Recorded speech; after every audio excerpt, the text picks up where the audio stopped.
We'd like to thank everyone for tuning in to the podcast. Please don't argue with facts. This is your host, Chadwick. We have Corey here as well. I am. We have a special guest here, Rae Andreacchio. Rae, thank you for being here today. Thank y'all for asking me. Yeah, we know that you have been at the center, in your son's case, Christian, has been at the center of a lot of controversy this past few years. And how has life, I want to start off by asking you, since the Culpable Podcast has been released, how has life been for you, Rae, and for your family, dealing with this emotionally, mentally? How has life been for you since then? I think that after the podcast or during the podcast, there's been a lot of ups and downs, kind of roller coaster, because there's been good days where you felt like, I'm glad I did this. I feel like this is moving the case forward. Is making people aware of Christian's life and his death and the events surrounding it. Then there were the bad days when things happened that was probably prompted by the podcast and the publicity that it got. People becoming angry about that from the other side, I guess you could say, the people who were suspects or who were suspects for us. And, obviously the release of the autopsy photos was a huge blow to us as a family. And so, again, it was a lot of kind of ups and downs, and we've been very grateful for the support that we've received and the outpouring from all over the country, but especially locally and in the state of Mississippi.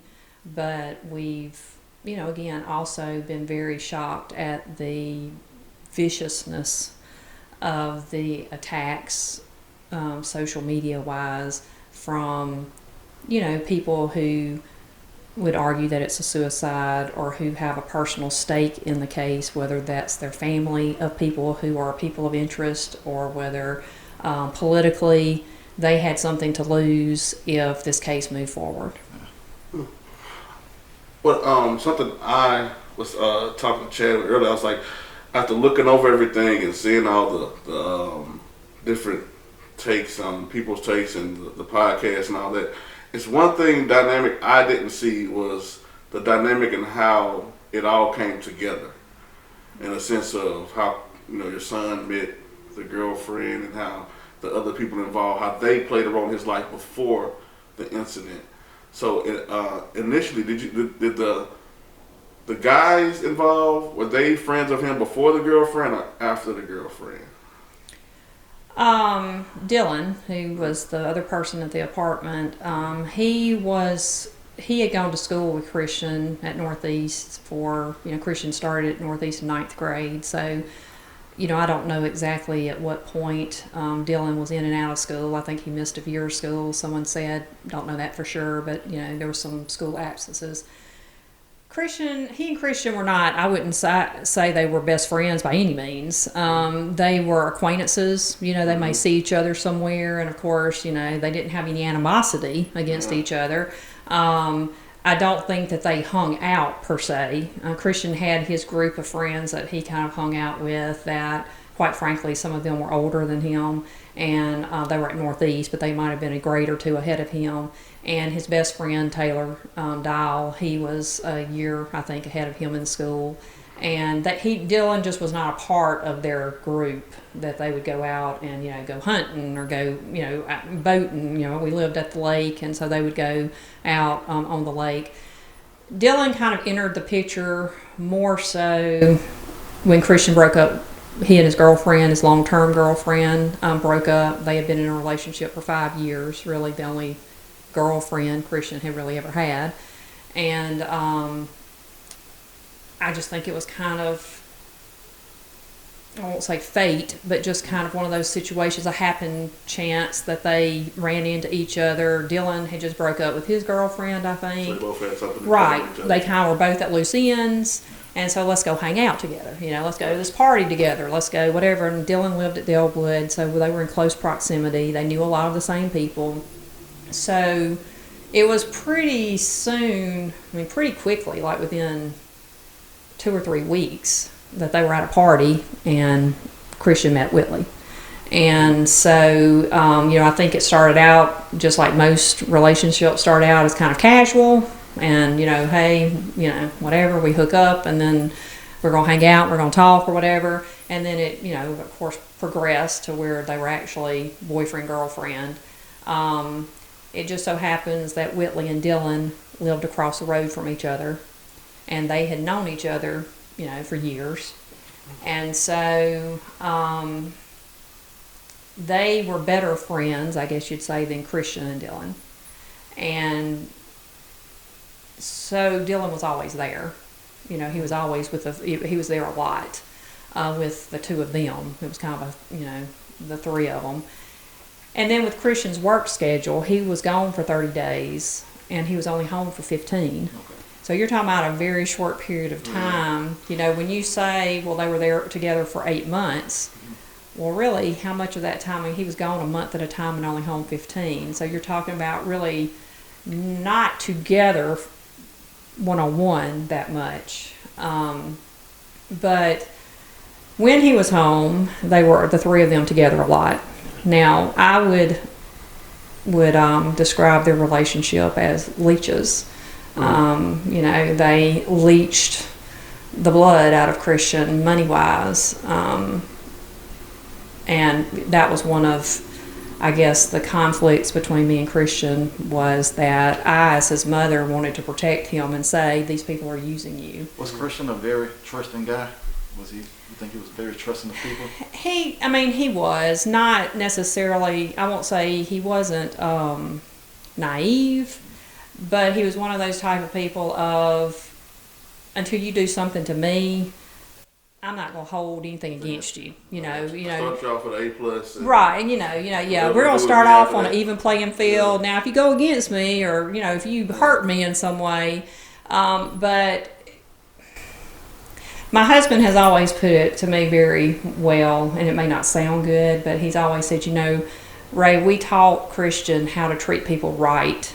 We never taught him how to treat people wrong. Mm-hmm. Because, Christian's friends, he just wasn't around people who took advantage of him. His the girlfriend, who we still consider, refer to her as his girlfriend. She was a very good girl. She didn't go out and party. She was a straight A student. She's actually graduated veterinarian school now, and she's, leading a wonderful life, and we're so happy for her. And, her family was a very good family, and they took Christian. They were like his second parents. And he just wasn't surrounded by people who took advantage of him, or who, he just wasn't used to that, I guess is what I'm trying to say. And his peer group, or his friends that he socialized with, were all pretty good guys. They were all working, they all were self-sufficient. And then enters Whitley and Dylan. And Dylan, couldn't keep a job. Some would say had a drug problem. Well, many would say he had a drug problem. He and Whitley, liked to do drugs together, so they were always looking for money. And Christian was very free. He was very open, good-hearted when it came to. He wasn't someone that was like, well, this is my money and I'm not giving you any. If he went out to eat, he was going to pay for everybody. If he went, and so they took advantage of that. What kind of relationship did you and Christian have as mother, son? Mm-hmm. Was it one that you guys could communicate pretty openly and freely about things, or do you think maybe there's some things he could have talked to you more about? How was that dynamic between you two? We always had a really good relationship up until Whitley. And then our relationship, I've been very open about talking about that. Our relationship was very strained when he passed away because of Whitley. She and I had a very poor relationship, and she tried to alienate Christian and I. After we got his phone and we saw some of the text messages on the phone where, she would intercept messages, and we would be, Christian, for example, Christian and I had this kind of routine that he and I would always go out to eat the day before he went back to the boat, because he was going to be gone for a month. It's kind of like, okay, you've been home for 2 weeks before you get back on the boat. Let's, we're going, it was just kind of our way of touching base. And of course he lived with us up until, November he had moved out, then he passed away in February. But he had always lived with us, and so of course I saw him. But that was just kind of our one-on-one time of let's talk. Let's have a conversation. Yeah, Let's eat. right. And that was just something that we had done ever since he had gone to work on the boat. And then Whitley enters the picture, and so Christian, okay, we're going to go eat before you leave. No answer.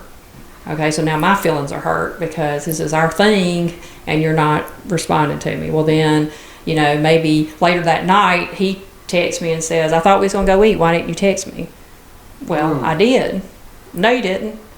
And so it was this thing. Then later we found out that there were times when she would have his phone, and so she would, he would never receive the message. So we were, there were that kind of things going on that now looking back, my advice to any parent is don't depend on text. Pick up the phone and call, hear your voice. I know I do that a lot more now with my children. I just want to hear it from you on the phone, know that you got it, know what tone of voice you're saying this message in, not, me reading this and in my mind it's being sent in a different tone. Yeah, you I have was telling him something about that. Yeah, like sometimes the nuance of what you're saying don't carry that, like they don't carry across, and like somebody posts something on Facebook, you might mean it in this way, but like your tone is not set by, you have to kind of like, it's better to say things and just type it out. Right. Well, I was watching a comedian, it's been months ago, but it was a very good, and when I heard it, I was like, exactly, that's exactly like what I was trying to say about some of these messages on the phone. Because, he said, like, with the Me Too movement, you can have, he said, if somebody makes some allegations against you, if you have somebody in the courtroom that's reading these messages and you have a bad read and it says, I said no, stop, whatever. He said, but in real life it might have been no. Right. Oh, stop. Oh, and they said it totally puts it into a whole different perspective. And so I was like, exactly. Some of these messages that people have made can I sit here and say that he meant them in a different way, a different tone? I don't know. But also you don't know. That's the person that, so there's a lot of things that I say, I don't know, but you also don't know. So we basically can't count that as evidence, I guess you'd say, because we can't prove one way or the other. And I want to ask you, Rae, is that a big part of, does that cause you problems, the fact that you don't know for 100% what may have happened or transpired? Like you just said, I don't know for a fact that this happened, Does that bother you in it that you don't know for 100% that something may or may not have happened? No, I know for 100% that they killed him. Okay. What I don't know is, what bothers me is not knowing exactly what happened. What were these people thinking when they did that? Was it planned? Was it just, they asked him for some money and he said no, and then they thought they was going to bulldog him and he fought and so they killed him? Was it an accident? Did they lure him home intentionally, knowing they was going to kill him when he got here? Did he hurt? Did he die immediately? I've been sent text, or not text, but things have been posted on Reddit where somebody said, I'll pay, of course saying they were Whitley. I don't know if it was Whitley or not. It could very well have been, because she's an evil person, but said, if Rae will pay me, I don't remember what the amount was, of $15,000 or $150,000 or something, I'll tell her what the last moments of Christian was like, and with him sitting there begging me to help him. What mother wants to, and they said the noises that he was making and the gurgling. Who wants to? But I guess that's what bothers me is, like, did he struggle to breathe? Yeah. Did he? We know that he was shot pretty soon on arriving at the apartment because of the level of rigor. Well, they didn't call 911 until 4:45, and Dylan went to Chick-fil-A and bought food. So they come back and eat while he laid in the bathtub upstairs, and did he die immediately, or was he struggling? Oh. Yeah. Okay. You say you went to Chick-fil-A and bought food. Mm-hmm. How did he pay for it? With Christian's car. So he used Christian's car to pay for food when he was upstairs dead. Well, they say that he was shot at 3:30. That's what's in the police report. But the level of rigor, the forensic science says, which there's no arguing with science. Science says that it had to have been noon. You know, had to be assumed pretty much when he arrived there. We're gonna go with science. 12 o'clock noon.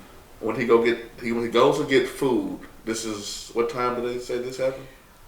Well, he first goes to the bank and tries to withdraw all of Christian's money. At what time was this? That was at, now I may be wrong by a minute or so, but let's just say, I want to say it was at 12:41. But, and then he goes from there to Chick-fil-A. So sign says 12 o'clock. 12:40, he's at this guy's with his car at a bank getting food. That we have on At video. a bank getting money, trying to get money and trying to get food. Gets food, goes back to the house, correct? With the food, by using his card. He's already, like normally if I bought food, if I sent somebody to the store and buy food with my card, I'm normally getting stuff from me too. So they didn't go and say, hey, let's go up here and see if he wants to eat now at 1:30 when he gets back or 1 o'clock.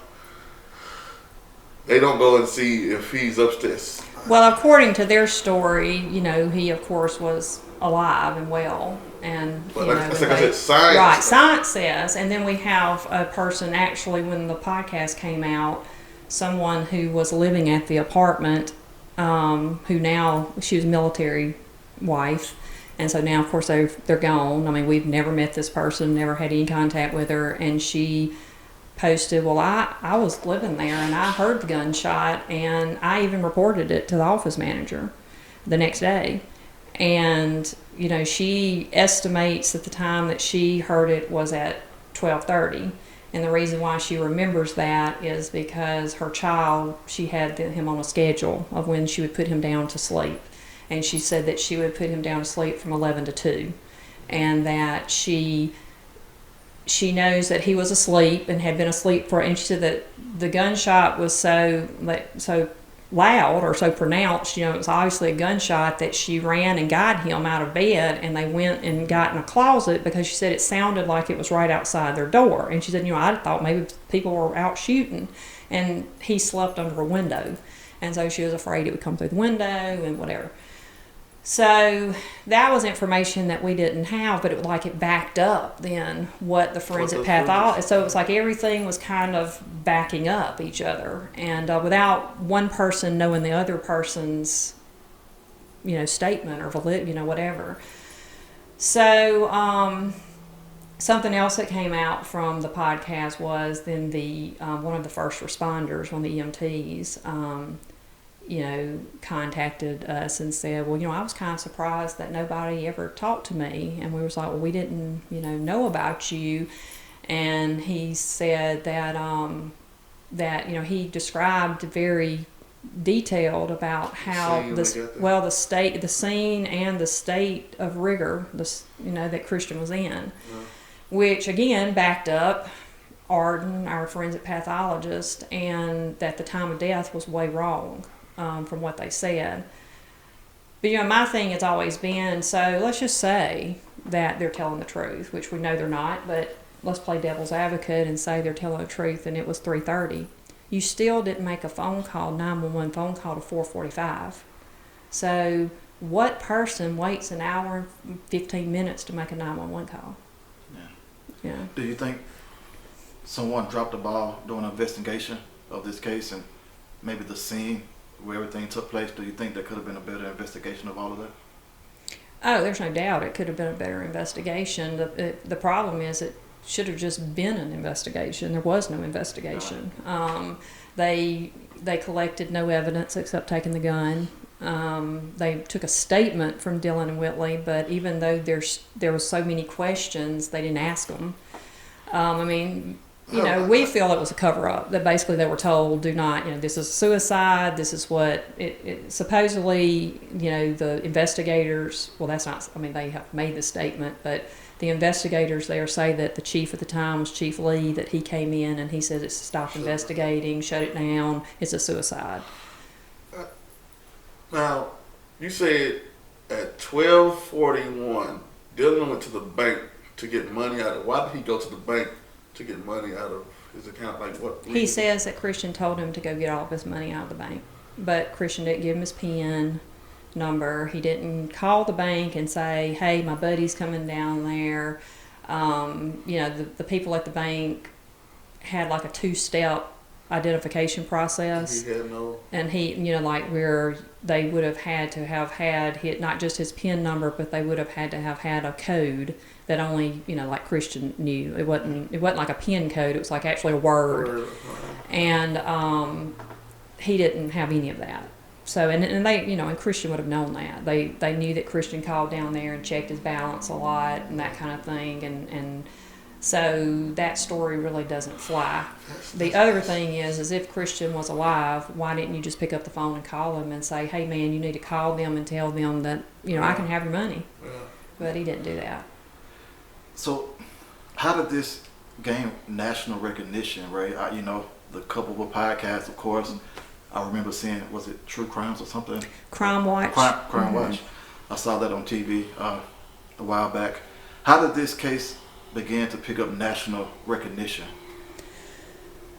Well, in 2017, Kate Royals, who was a journalist, I guess you'd say, at Mississippi Today, which is an online magazine or publication, she actually was friends. She knew our attorney in Jackson, and our attorney said, you might want to look at this and do a story on it. It is kind of interesting. It's got a lot of, kind of things that would catch people's attention. So she did a story, and it kind of hit a nerve. And then, and of course, it had all local people talking, but that was pretty much it. It was just pretty much local.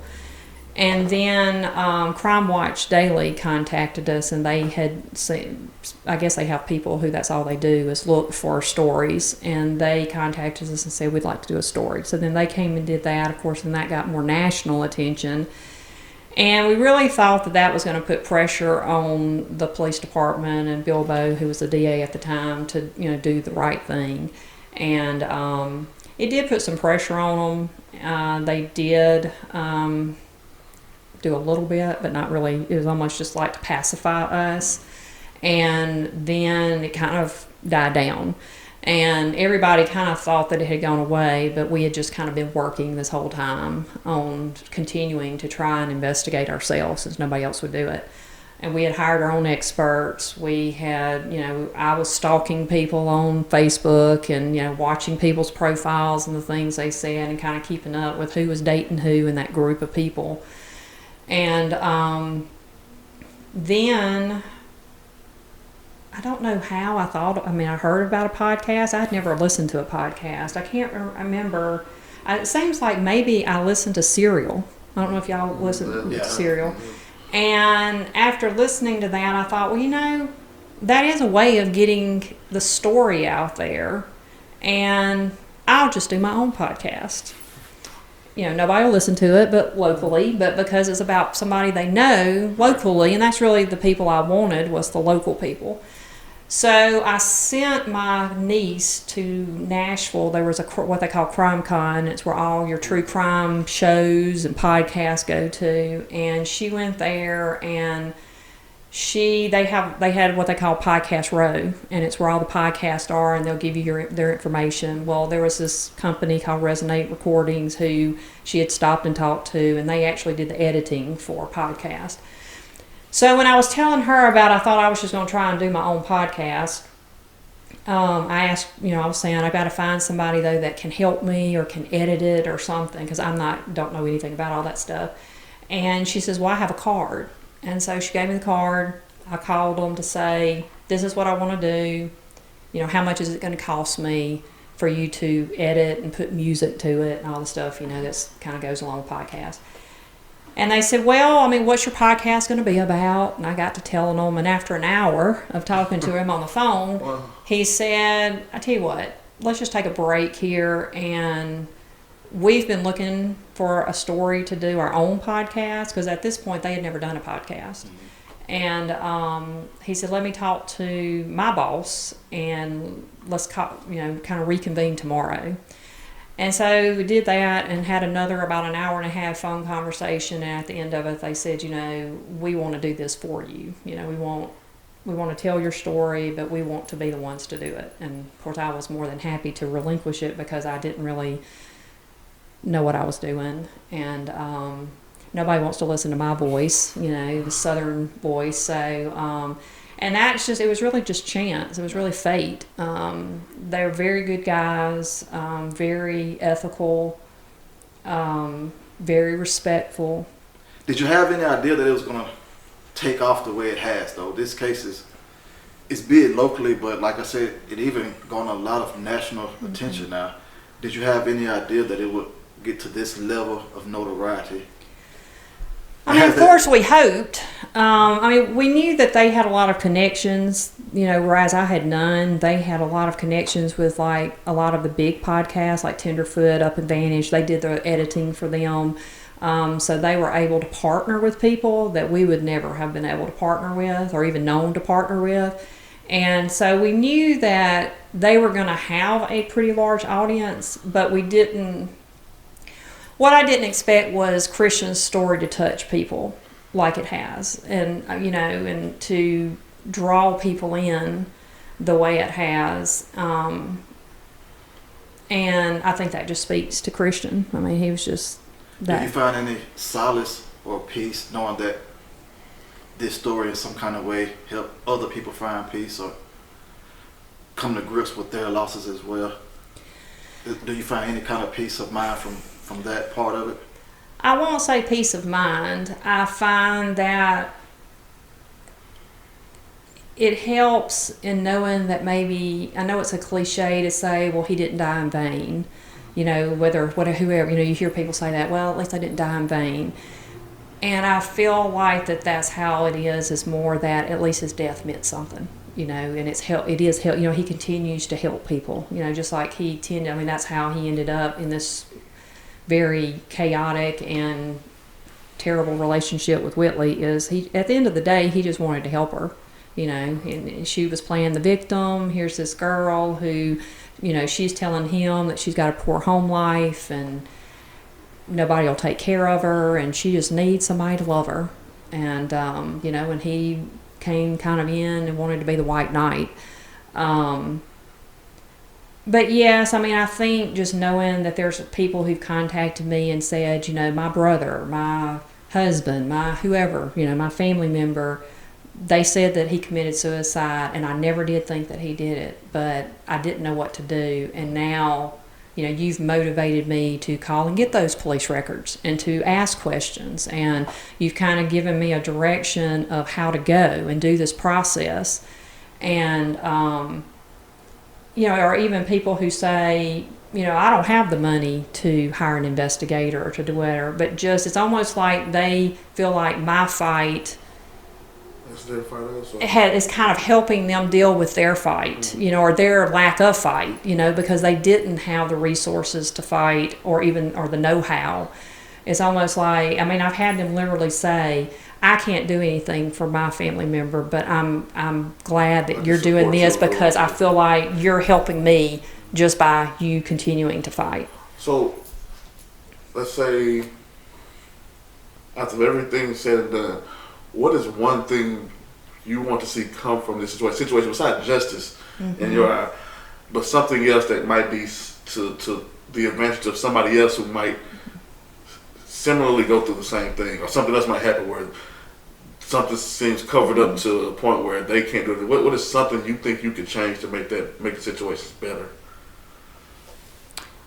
I think there are two things that I would like. With justice aside, Christian people being arrested and everything aside, the other two things that I guess byproducts that I would like to come out of this would be, one, and we've already started the process with this, is we want to get legislation passed that says that autopsy photos cannot be released to anyone except law enforcement without the family's consent.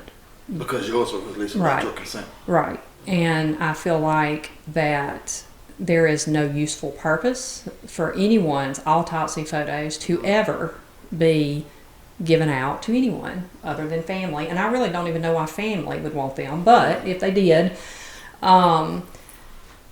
you know, so I mean, to know that Christian could protect another family, another victim, another, you know, somebody going through what we've gone through, and to have, you know, Christian's law out there and his namesake that he continues to protect victims from going through this. So we're starting that. We have senator who's going to sponsor the bill.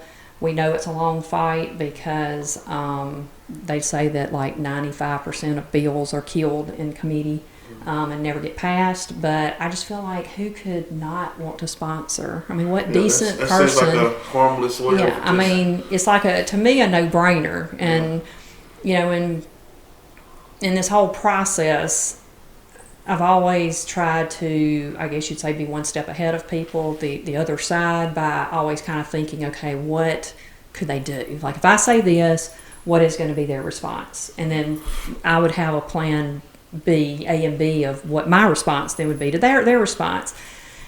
And in all of my scenarios and problem solving, it never in my mind ever did I ever say, oh, I'm worried that they're going to release autopsy photos, and so when they do that, this is what I'm going to do. Because, I mean, to me, common human decency, you just wouldn't do that.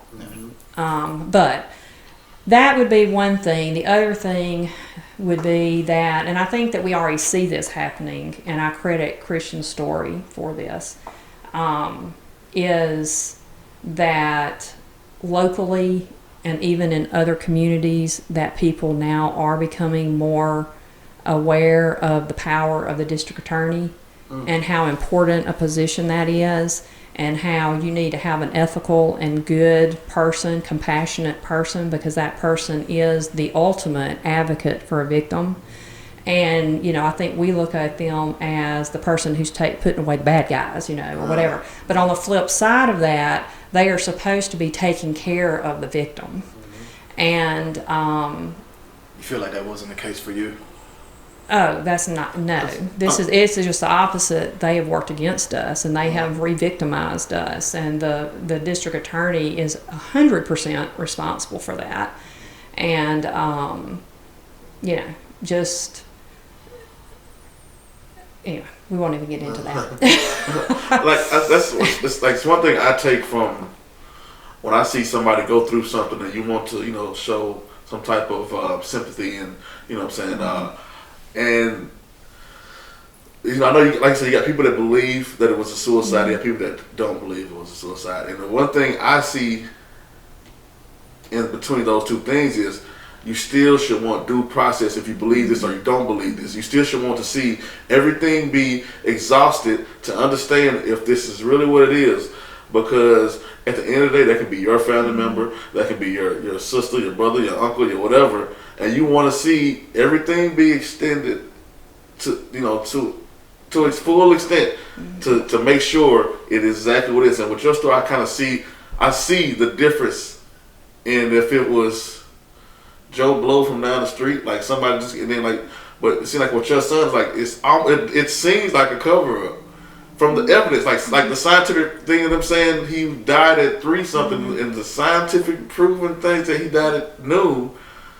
That alone, right there, gives me, you know, doubt in the whole situation. So to just shut it down automatically is well, and that's always been our argument to the different, you know, we've been through 2 different police chiefs, we've been through about 3 different sets of like Meridian police investigators, we've been through the Attorney General's office, an MBI investigator, and, you know, people will say, well, I mean, it's been investigated by 3 different agencies and they all have come to the same conclusion. And my response is, it has yet to be investigated.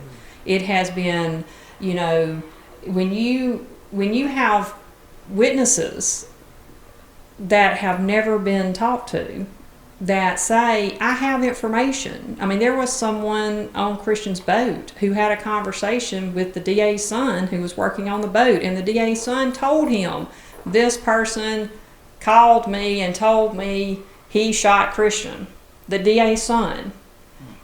But yet you never talk to him, and you never question him, and the DA never tells anybody about it. Or if he did, he told them, we're not going to talk about this.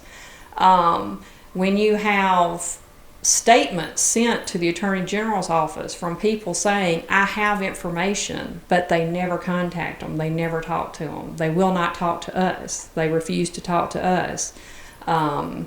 It's when you totally, again, if you have nothing to hide, then why aren't you saying, okay, you want that DNA tested? Let's test it. I mean, if it'll shut you up, let's test it. If you want a ballistics report on that gun because we should have done one because but we didn't, let's do it.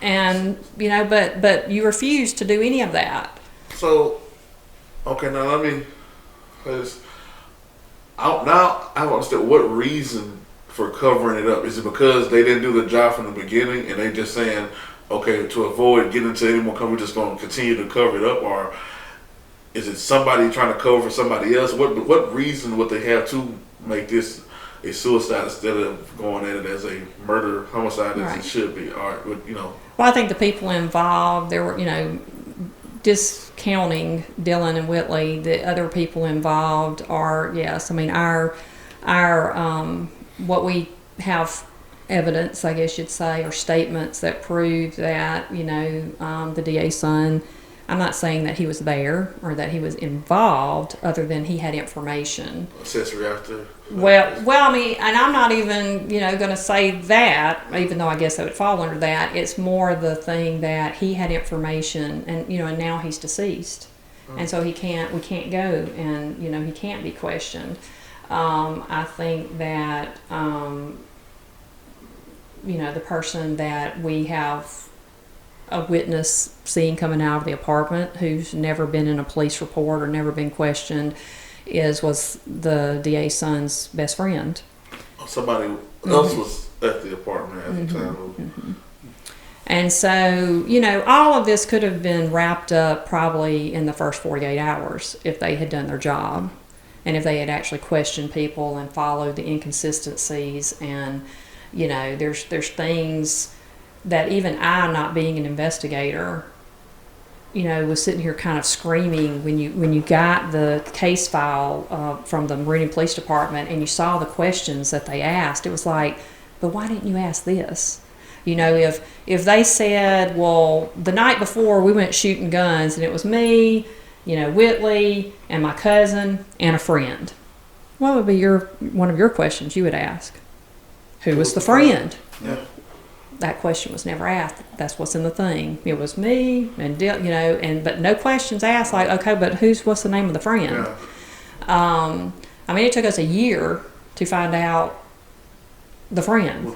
Yeah. And it was like, why was that not? You're supposed to be a trained investigator, and I'm someone who's never been into true crime or never even thought about questioning somebody, but yet that's my first thing of why didn't you take it another step and say, well, who was the friend? Now, let me ask you real quick, Rae, because this has been a firestorm on social media. Mm-hmm. I'm sure you've seen arguments pro and against, and I have to ask you, what would you say to those that says, oh, this really is a suicide, and maybe Rae in her grief doesn't want to see that it was a suicide, or maybe she just don't want to believe that Christian may have harmed himself?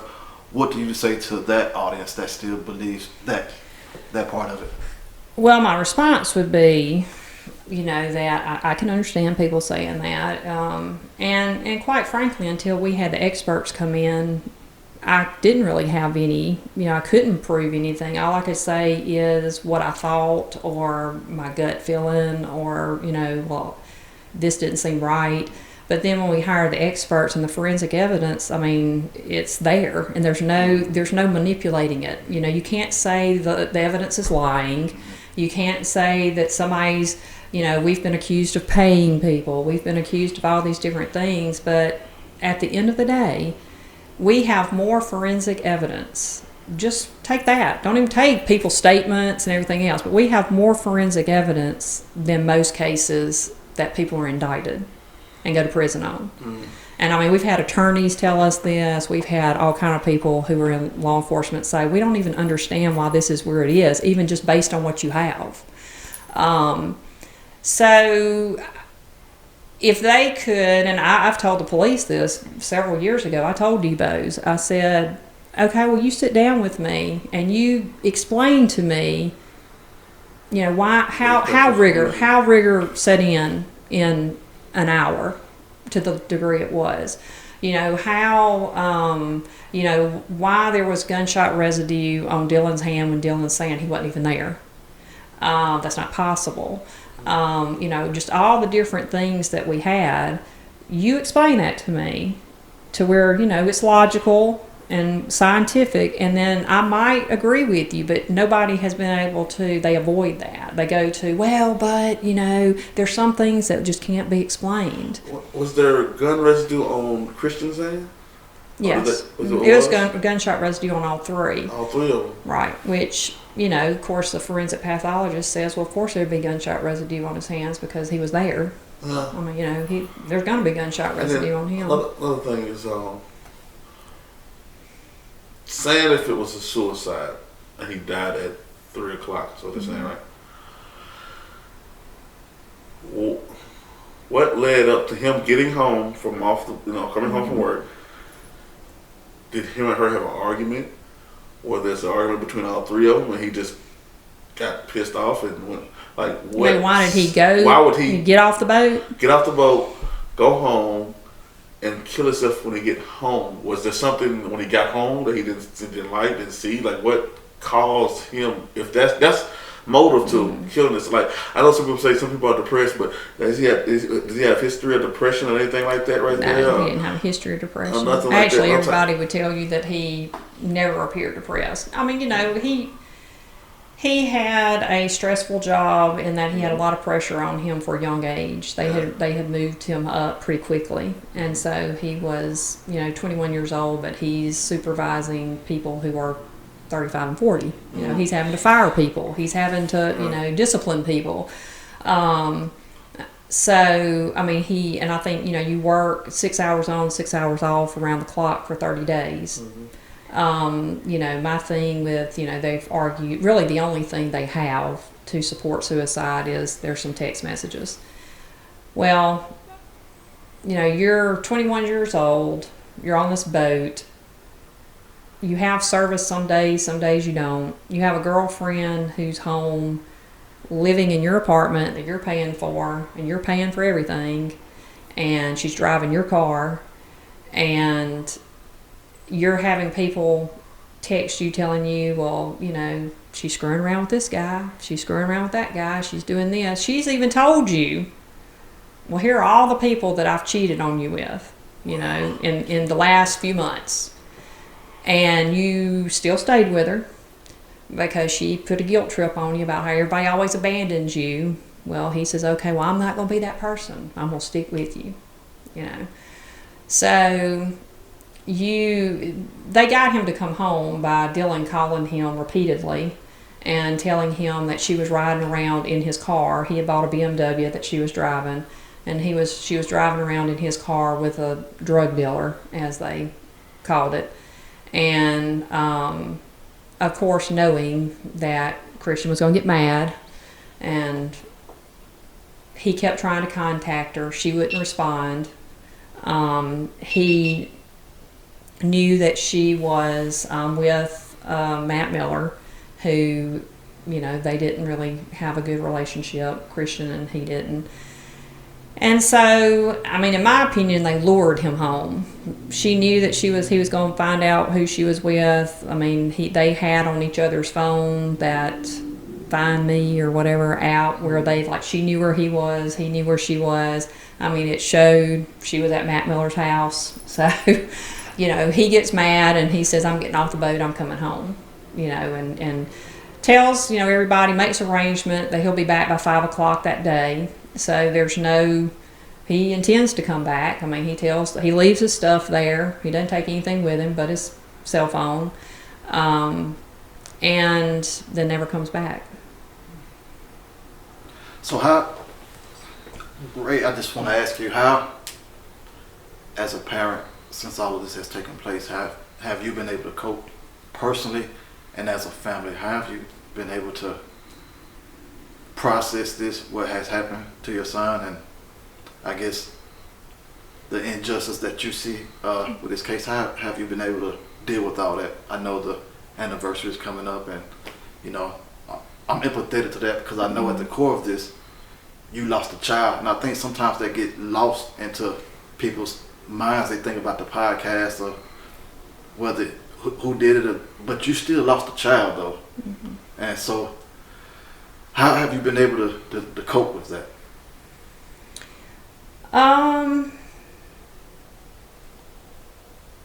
I mean, I guess I cope like any parent who's lost a child. I think that, again, the podcast and even the investigation, I guess you'd say, helps sometimes because it keeps you busy. And, I had a friend of mine that's a therapist tell me, Rae, you're going to be okay until this is all over with. And then when this is all over with, you're going to fall apart, because then you're not going to have, you have a goal right now and you have something you're working toward.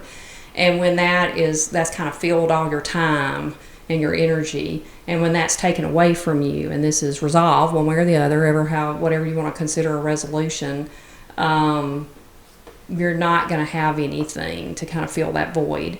And, and that may be true. I don't know. I think that we spoke about this earlier when y'all were setting up, that having all the different media things, whether it was the podcast or whether it's been interviews that we've gone on or something like this, you do get very desensitized to talking about it. And I know you were being very compassionate and saying, I don't want to upset you by asking this question or asking that question. And I said, ask whatever you want to ask. I've been asked it, And I feel guilty about that sometimes, because I feel like I can talk about this, very dispassionately, and it makes me appear cold probably, because you do, again, and I say this with tongue in cheek, I don't want anybody to think that I am comparing myself to a rape victim, but just as a rape victim is treated, in many ways, that's how we have been treated and how Christian has been treated. Because, you hear the blame the victim defense when a criminal attorney is defending someone for raping someone. Yeah, you make the victim, well, she was a slut.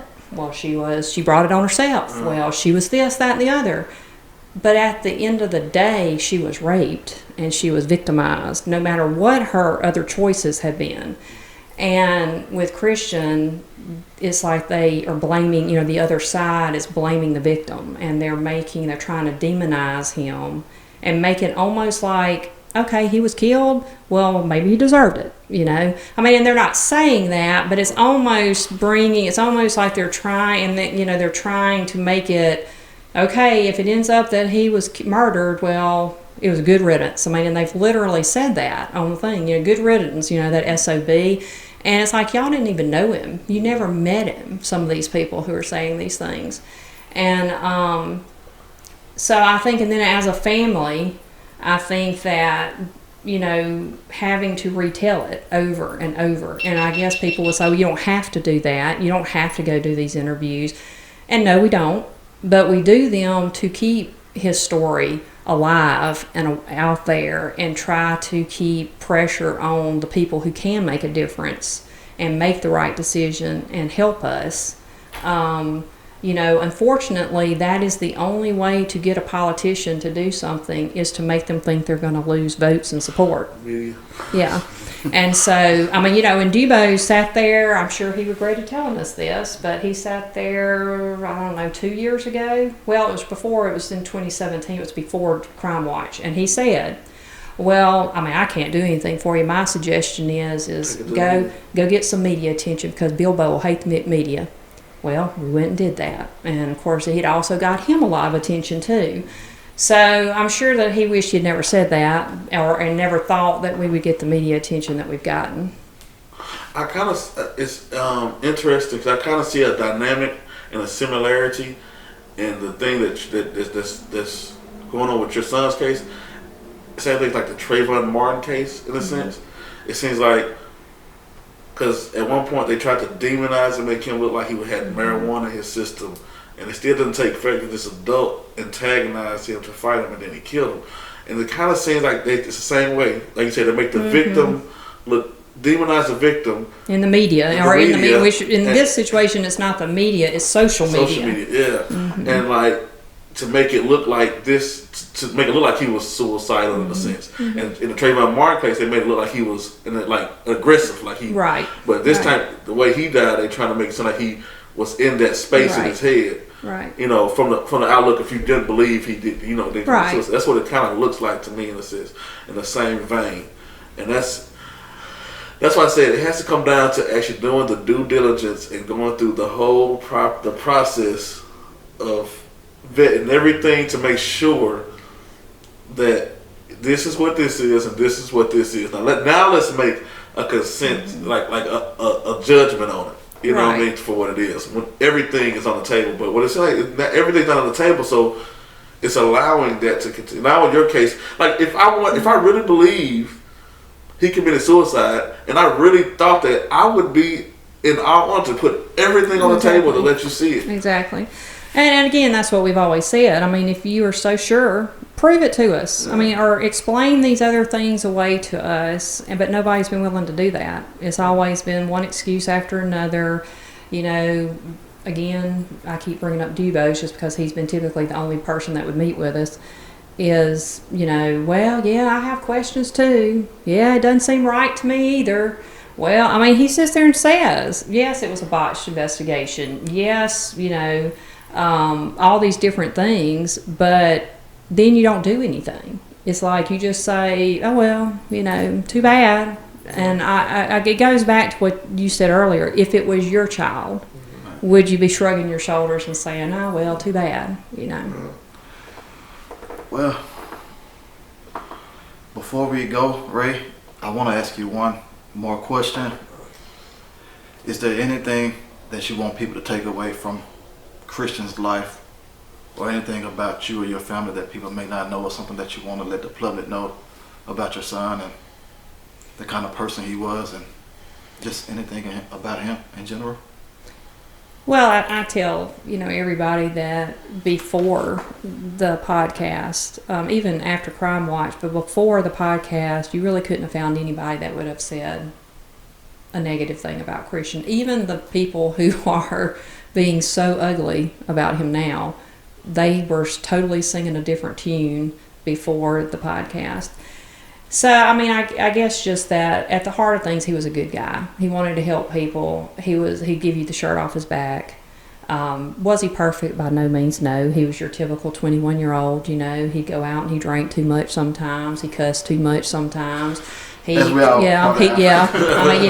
said things he shouldn't say sometimes, There's been much ado made about text on his phone. I think that we all have texted many things that, again, going back to that, how you read the read you have.